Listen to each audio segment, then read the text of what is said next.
there, and welcome to the channel.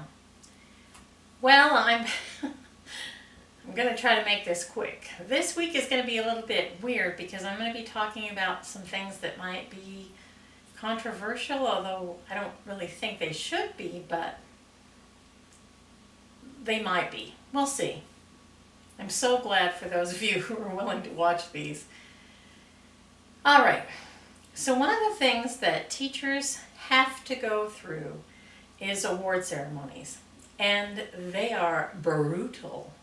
I mean, it's fun if you're getting to give an award. That's a lot of fun, and I loved doing that. Don't get me wrong, I absolutely loved giving awards away to kids. But sitting through the ceremonies, they are so boring. There aren't words. There are not words. But about 20 years ago, I was at one of these award ceremonies, and I was watching the kids and their parents. And what they did at this particular ceremony was they had the parents come up with the kids at the end of different rounds of award giving. And I noticed, wow, these kids are really,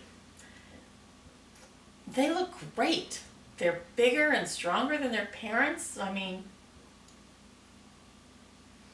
we may not be perfect, but some things are definitely going right.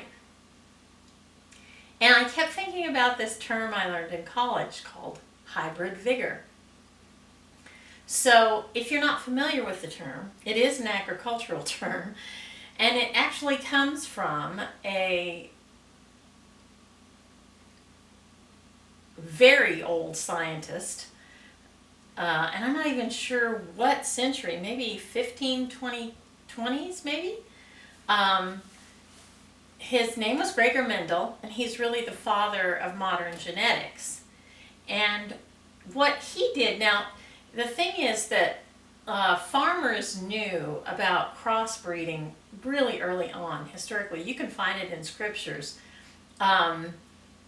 Jacob and Laban, there's a discussion in there about the livestock that Jacob was going to get from Laban and how he kind of controlled for crossbreeding among the livestock. And so, you know, it's kind of surprising in a way that not more people are aware of this idea of hybrid vigor, but farmers and ranchers have known about it for just eons. But Gregor Mendel really defined it, and it had to do with genetic diversity. Hybrid vigor means that plants and animals that are crossbred with genetically diverse populations tend to be stronger, more vigorous, and more resistant to disease.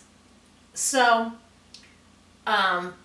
if you're wanting a big healthy plant, you need to think about hybridizing it. Now, that is kind of interesting when you think about the natural world. The natural world really does teach us that diversity is important to survival.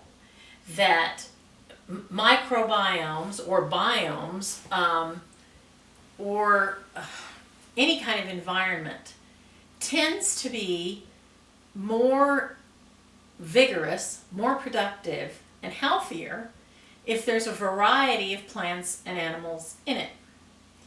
And so what we see in the natural world is trying to teach us something about all things. I believe, I really truly believe that the poem that God wrote is the natural world. And when we study that poem, when we study nature, even if it's using the scientific method, which a lot of people who believe in God do not like, but I happen to think is a perfectly legitimate way to study God's poetry, what you discover is genetic diversity is very, very, very, very powerful. And in fact, some ancient peoples discovered this even among peoples. The Navajo people, one of the things that's traditional in the Navajo tribe when two possibly courting people meet, they have to tell what clans they come from. And if they come from the same clan, they can't get together. And this is largely because the Navajo tribal people discovered that inbreeding led to congenital disease. Now, a lot of people on Earth did not discover this, but if you want to see how ugly it can get in breeding, take a look at some pictures of the Habsburgs. Whee! It has real problems with it. So one of the things I always tried to keep in mind when I was looking around at what I was going to offer the kids, what was in my room, what ideas were presented in the room, and the way I approached my teaching, I wanted it to be various.